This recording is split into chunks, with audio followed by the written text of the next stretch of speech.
Welcome to Ownership Nation, a podcast from Employee Ownership Canada.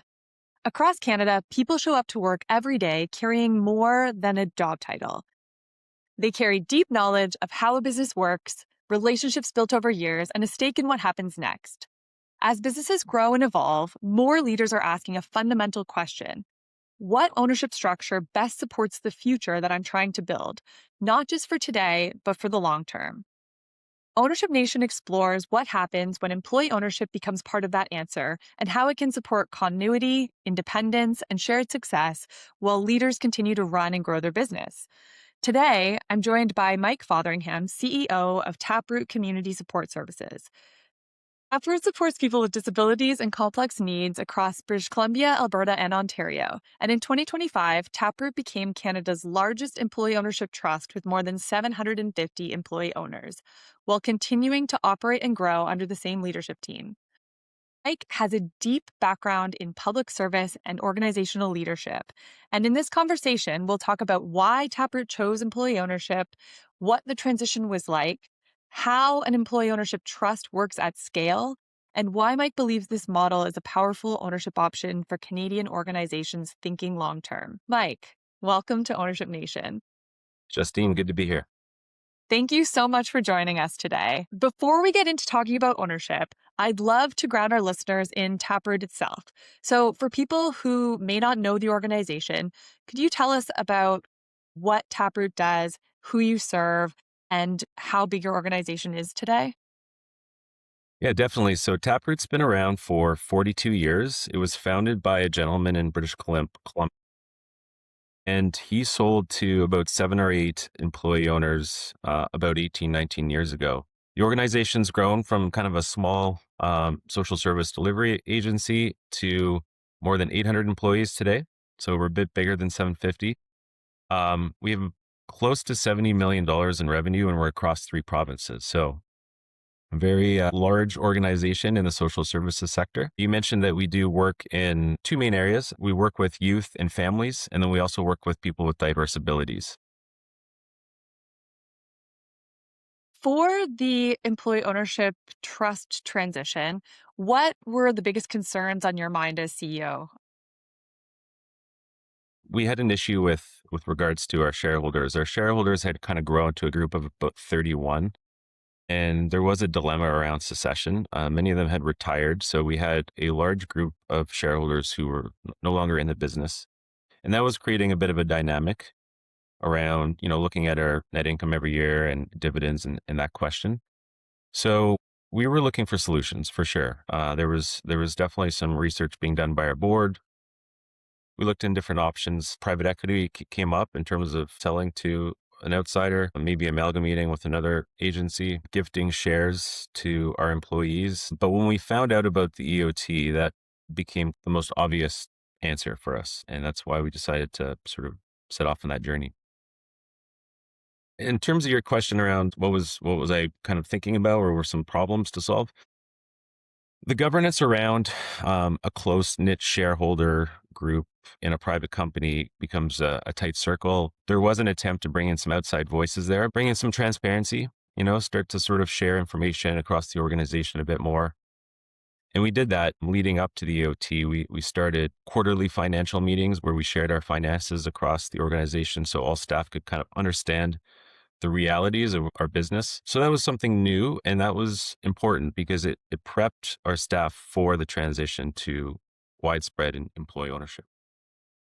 Great. Okay. So as you were thinking about this, some of the things on your mind were how do we make some changes around governance? How do we provide more transparency and financial literacy to our staff? When you think about the day-to-day operations of the organization, like workforce retention, talent, succession, stability, the growth of the organization, can you talk to me just about some of the general challenges that you find in this sector? Yeah, I mean, you nailed it. Turnover is a huge issue. We kind of benchmark ourselves against, what the sector is doing. Turnover in the sector is typically around 25%, depending on the province and the area of work. We're closer to 20, so we're a bit better than that, but, it's still high. So that was an issue early on, was thinking about how do we attract and retain people in this sector. Obviously, the employee ownership, became sort of a nice little carrot in that story. The other thing that we had to do was kind of tell our story a little bit different too. So we used to be known as WJS Canada. And so just before the EOT transition, we rebranded to Taproot. So that was, again, another attempt to sort of, you know, reinvent ourselves in the public eye, so to speak, and send a signal to employees that, we're a place that we want you to become part of. So we did some videos and some brand work and launched that. And that coupled with the EOT transition, we've seen a huge change in the energy around our applications, people wanting to come be part of our company. Anecdotally now, one of the things in our interviews we're hearing more and more is people know about the employee ownership aspect, they've researched it, and they're coming to us because of it. Well, that's great to hear. And thank you for sharing some of that background because I think the context really matters. Ownership decisions don't happen in a vacuum. They happen in real businesses with real owner dynamics and different pressures. With that context, I want to get you to walk us through the moment when employee ownership trusts felt like more than an interesting idea and when they became something that you seriously considered for Taproot. The story of how it all came to be was I was on a LinkedIn site looking at a social capital partners post. John Shell had been on a podcast and linked it. And so I was driving to the coast to go and visit our staff and listen to the podcast and was like, we were in the midst of talking about these solutions and what can we do? What are the options? And so when I listened to the podcast, it was only 35 minutes long. And by the end of it, I was like, you know what? I think this has legs. So I introduced it to a number of our shareholders on staff. And right away, they were like, yeah, this does seem interesting. So we brought it to our board and said, what do you guys think about doing a feasibility? And so we spoke with Rewrite Capital, Tierra Laterno and our team. And so we had a feasibility done over a couple of months, got back the results, realized, you know what, this could be a fit for us. There was more comfortability at that point, I think, with the board and with our shareholder group. We went to all 31 of them and explained, this is what we're thinking. There was a lot of questions, obviously. But Tiara and our team were great about answering those questions, calming some of the nerves. And then in February, I guess, of 2025, we said as a board, said to management, go ahead, let's start the process. And at that point, there was lots of uncertainties, but we knew that this is the direction that we were going. And I mean, I guess about 7 months later, we ended up, transacting. It was fairly quick. I mean, I was hoping it to be a bit quicker, but I'm told we did okay. So, yeah. Yeah, that's pretty fast. I mean, we hear that in many cases, these transactions take longer than a year, just depending on how ready an organization is. But it sounds like, Taproot was already on a journey to figure out what the succession options were. You talked about the initial sale of what's now Taproot to 7 or 8 owners. Now there's 31. So employee ownership was already a part of your story before the EOT. So can you talk about what was or wasn't working anymore when it came to the employee ownership model that you already had and why an EOT felt like a better fit for the organization going forward? Yeah, I mean, the biggest issue was that the share price had gone up quite significantly from when the original owners had bought it from the founder. The reason for that is because the organization holds a lot of real estate. We had about, I think, 17 properties. And as anyone knows who's familiar with British Columbia, property values have skyrocketed over the last 20 years. And so those share prices have gone up with it. So we did a share split. We tried different things about making it easier or more enticing for employees to sort of buy those shares. But after a couple of calls, we realized there wasn't as big of an appetite amongst our staff. Part of the reason is we're in a very low wage sort of sector. People don't have a lot of extra money sitting around to buy these shares. So that was the dilemma. I think the other thing that we kind of looked at was like gifting some shares away, but the administrative nightmare of sending out share certificates to 800 people was going to be really burdensome. And so I was already, as the CEO and trying to like look at the share registry and keep track of who was selling to who was already a bit out of, it was difficult. I was thinking like, I can't imagine trying to do that for, 800-ish employees. The neat thing about the EOT is we learned was like, it's very clean. It's just employees are beneficiaries of the trust. The trust is really the owner. There's just, it's a much simpler administratively. And so I think, when we looked at all the various options, all of a sudden we had a buyer in the trust, a way for owners to sell. And then the outcome, what we were left with was much simpler for management to sort of live with. This is actually a great segue into talking about some of the practicalities of the EOT itself. So, thank you for giving us the background on why you chose this path. For someone who is completely new to employee ownership trusts, could you back up and just explain in your own words what an employee ownership trust is? Yeah, so like a typical company is owned by shareholders. What the employee ownership trust, you don't have shareholders anymore per se. You have a trust, which is a legal entity that owns the company, usually on behalf of someone or, a group of people. In our case, the trust owns the company on behalf of all of our employees. So you become a beneficiary of the trust the day you start employment. So it's very simple. The day you start employment, you're in. The day you end your employment with us, you're out as a beneficiary. And so that part is clean. So, working with some lawyers, you write up a trust indenture. That is sort of the legal framework around the trust and how it operates and how it's governed. And then you still are a private company. So you have your articles of incorporation, just like, anywhere else. And so the only new dynamic really is that you end up having some trustees who oversee the trust on behalf of the beneficiaries. And in our case, we have 3 employee trustees who were first appointed, but will be voted in by our employees over time. So there's a sort of a democratic component to this as well, where employees get to have a say in the management of the trust. And I believe you are 100% owned by the employee ownership trust. You don't have any additional external investors. We do not. No. And so going through the process, one of the things that kind of took a little bit more time for us is that we had a number of shareholders who weren't certain they were going to sell. So we thought we were going to have a group of minority shareholders, which would have added some complexity. We would have had a shareholders agreement that would have had to have spoken to our trust legal framework and whatnot. In the end, all of our shareholders decided to sell to our trust. So we have 100% of the shares transferred to the trust. So, you know, that was clean and it was nice, to be honest with you. But we went through a lot of thinking around if there was a group of minority shareholders, seats on the board, some sort of say in what was going on. All of that was thought through. In the end, we didn't need it.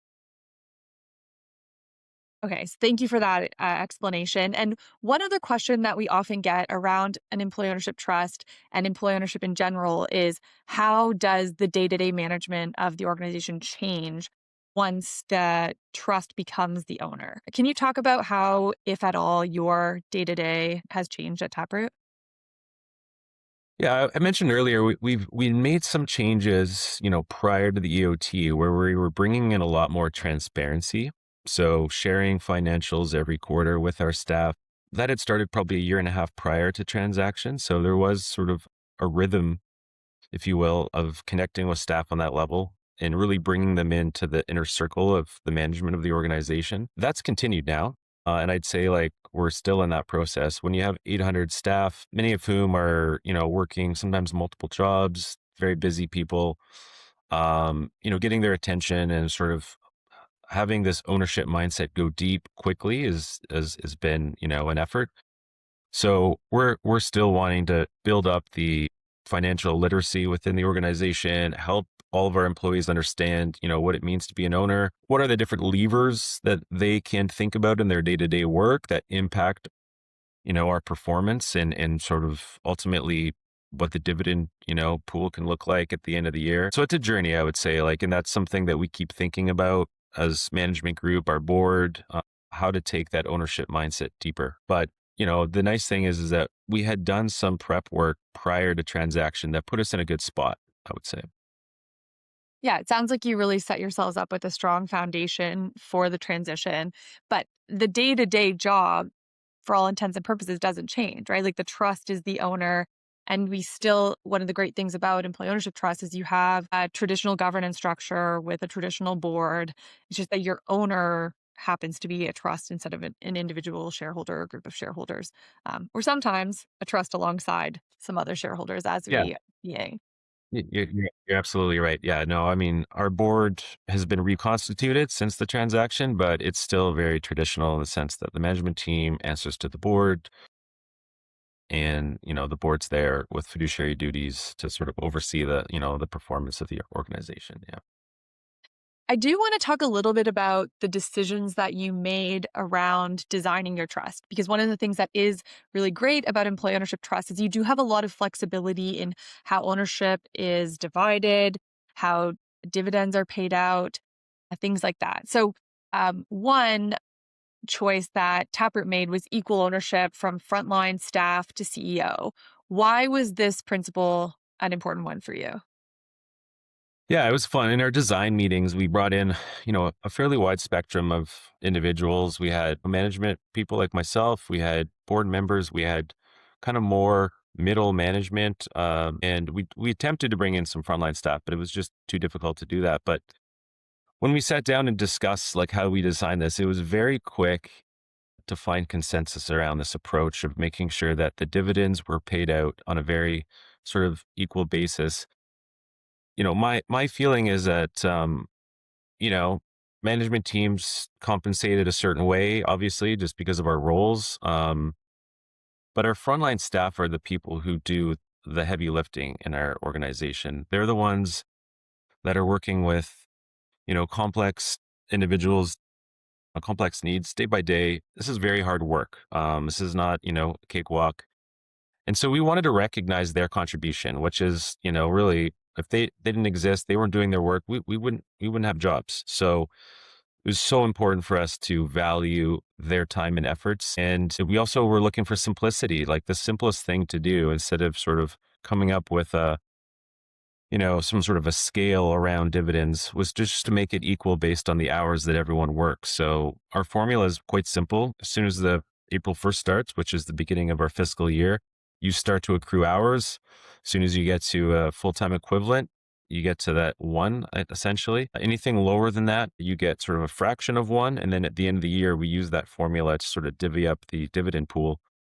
So one thing that was cool about this was that casual staff who are often overlooked in, bonus pools or some sort of performance incentives are included in this because they work hours. So if a casual person ends up working like a 0.6 or a 0.7 because they're quite active, they will be compensated the same as someone who's, say, a part-time employee or a permanent employee, perhaps.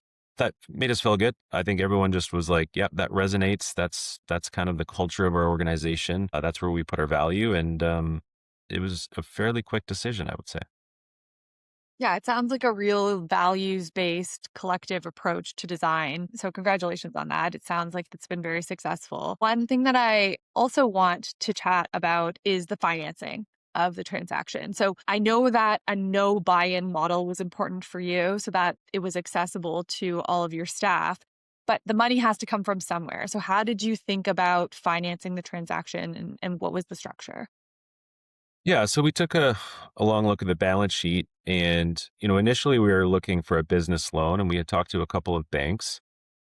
But when we looked at our balance sheet, the value of the company was mostly in property assets. And luckily, we had quite a bit of equity, sitting on the balance sheet. And so the conversation quickly turned to, well, how do we refinance, uh,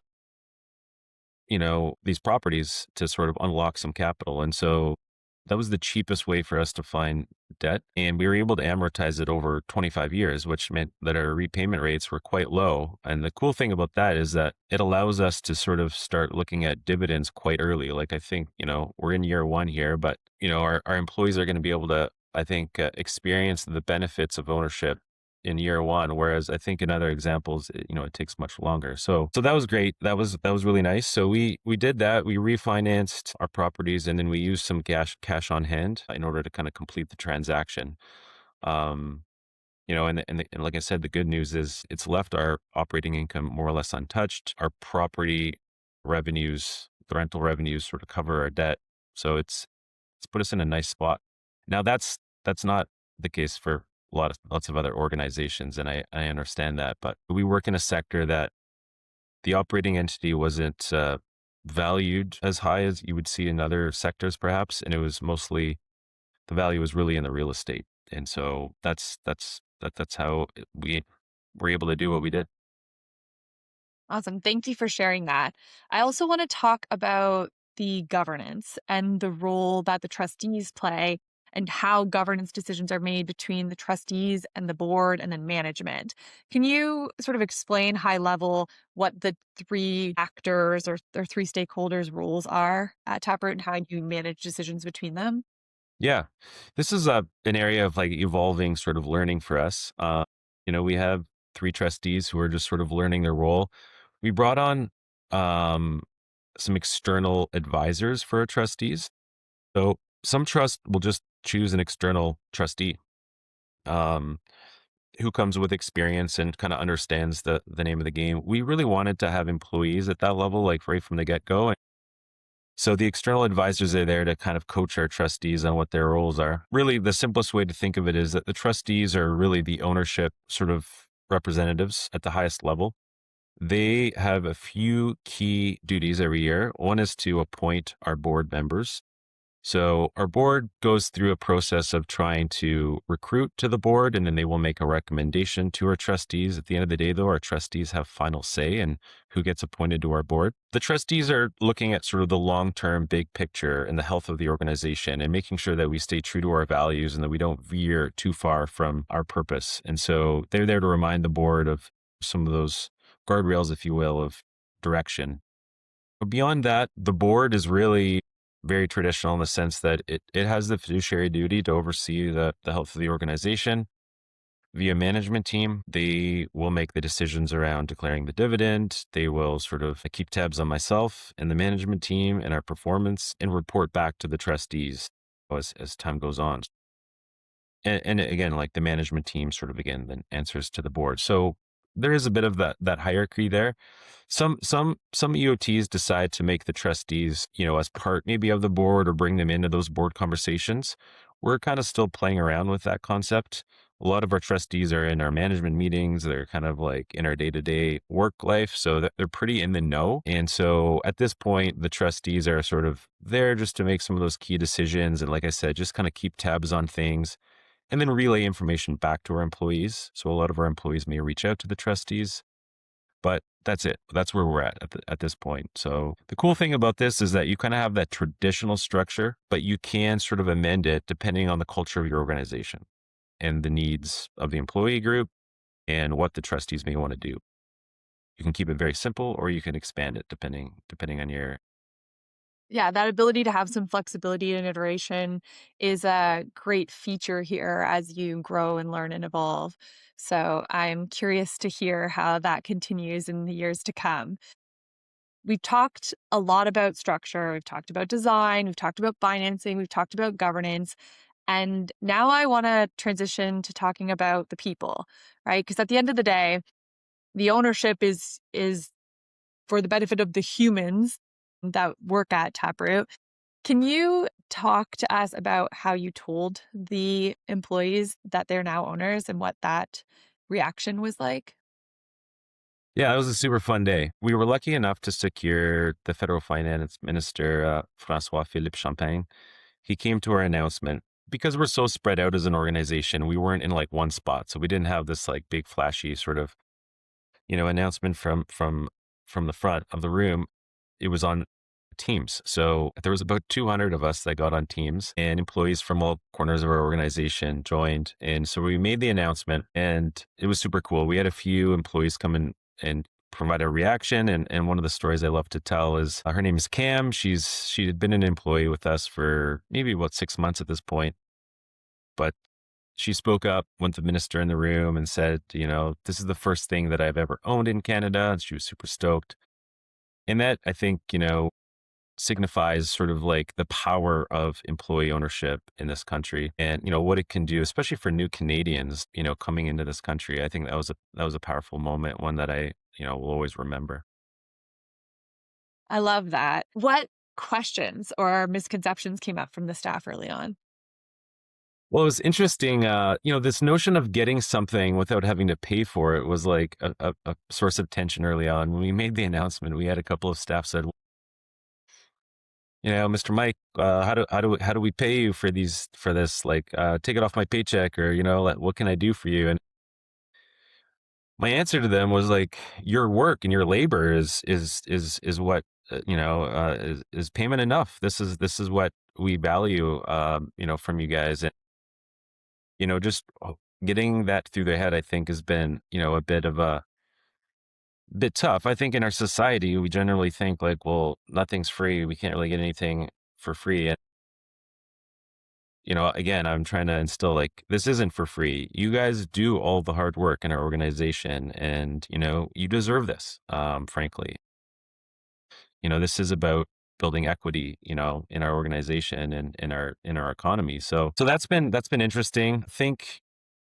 I think going forward, I think helping employees understand like how they can approach maybe their day-to-day work life and their relationships in the workplace a little bit differently as owners is something that we're gonna, like I said, continue to work on and help them, get if retention rates are high within their program, then that is a more or less a cost saving to us as an organization, which will have an impact on our performance. Little things like that. So if you're, ordering a staff lunch, like, do you kind of stay within your means, or do you go big? Like, all these small little decisions have an impact at the end of the day. So I'm excited for that sort of transition within the organization.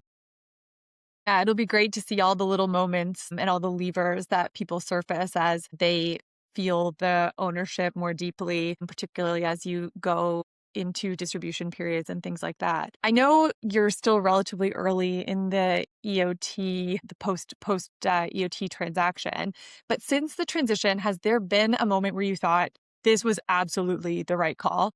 Are there any examples where you're like, oh yeah, like this is the right fit for us? I mentioned earlier, like, as we're recruiting, we're hearing from people that we probably wouldn't have heard of from before. So just the attraction element, I think, is pretty cool. A lot of people looking in from the outside all of a sudden know about Taproot. So this has actually really helped to build our profile within the community. I was just at a couple of sector-based conferences recently, and a lot of people were asking about it. They're like, this seems very unique, very new. We're the first social service agency in Canada to go down this road. So, we're looking at sort of helping to communicate this model out to the sector, because there are other privates out there looking for succession options, and even nonprofits who are struggling, thinking like, well, what else could be done out there? So that's been good. I think, as we get through one round of dividend distributions, we do an election for a trustee, I think we'll start to see some more of those aha moments with our staff. But yeah, I mean, I know that people are really receptive to it, thankful for it, happy to be part of our team. And we have seen just, minimal improvements, I guess you could say, early days on those turnover rates already. So yeah, I don't know if there'd be much that could have happened that would have made me think this was a bad idea, but all the signs so far are pointing that it's been a great one. That's so great. And I love hearing that you're getting approached by other organizations about the employee ownership trust model. We're still such early days in EOTs for Canada. So I know Tiara talks about vanguard companies and you being one of those shining examples that folks can learn from. And we really appreciate that because it makes it real for all of the organizations that you see in your inbox, that I'm seeing in my inbox as interest grows, which is really exciting. And that does bring me to, I think, the zoom out opportunity for us to discuss. You've spent years in economic development and public service, in addition to business leadership. And from that vantage point, what do you think happens if more Canadian businesses transition to employee ownership instead of third party transactions?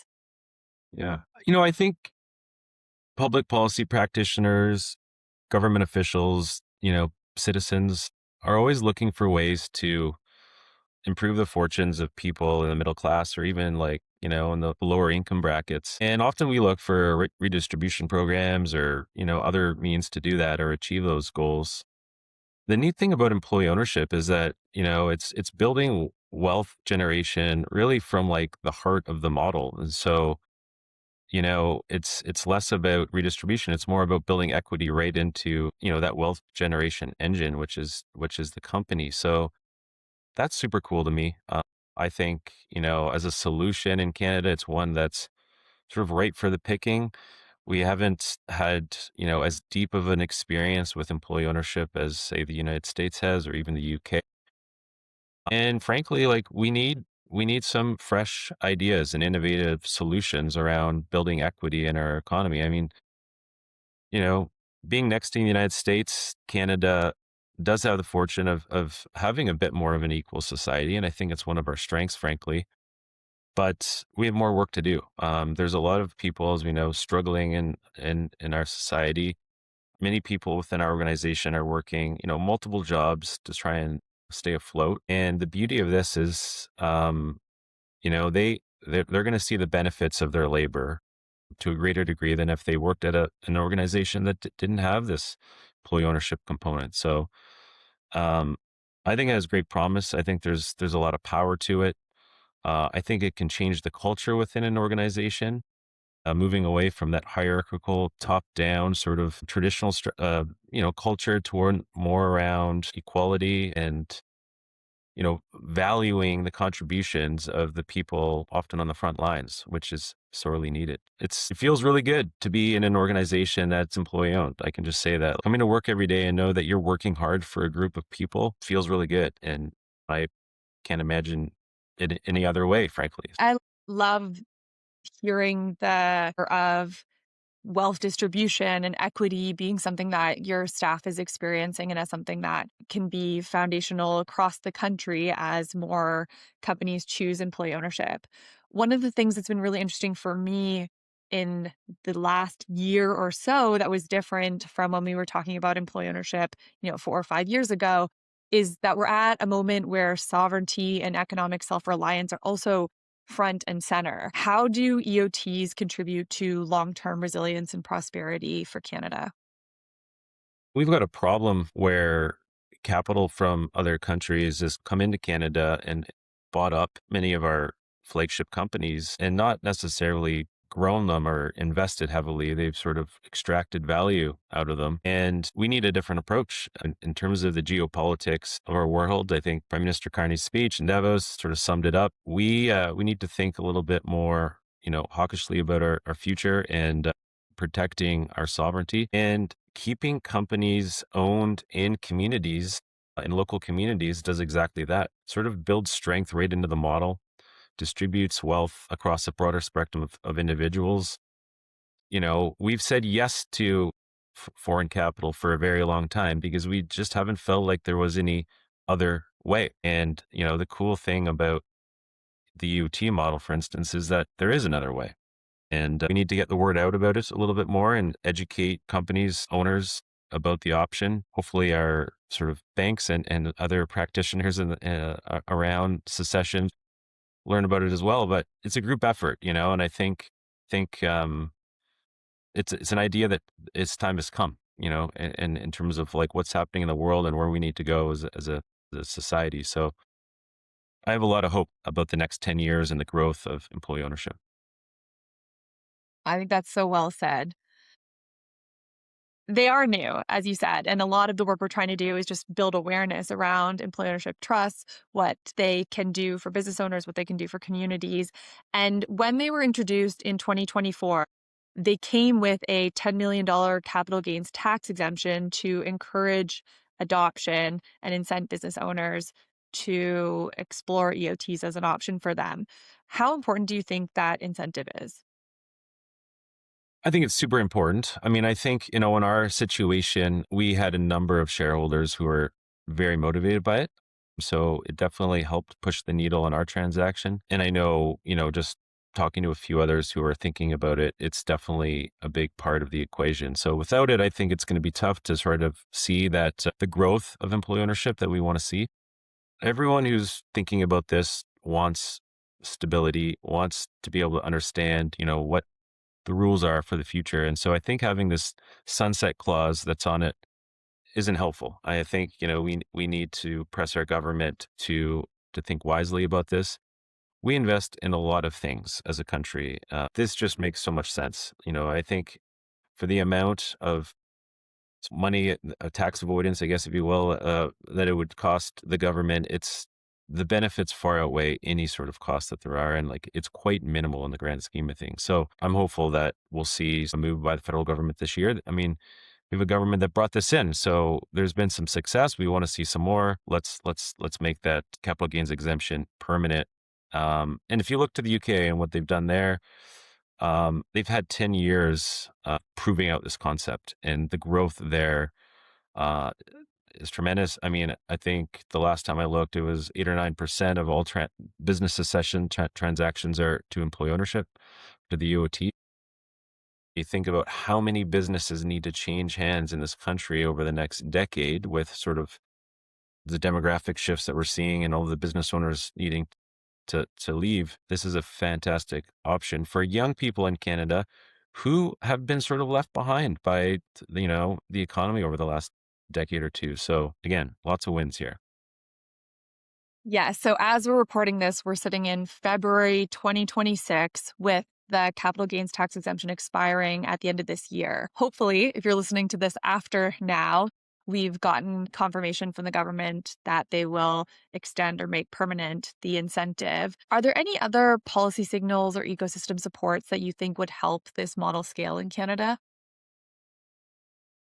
I mean, I think, there's a small group of advocates, Justine, you're part of it, who are pushing this. I would like to see more of this taught in business schools, taught, at a younger age. I know I talked to my kids who are in high school. They were like, "What's employee ownership?" They don't really know about it. So we need a little bit of a wholesale sort of effort to sort of, talk about this more in society. Who owns things really matters.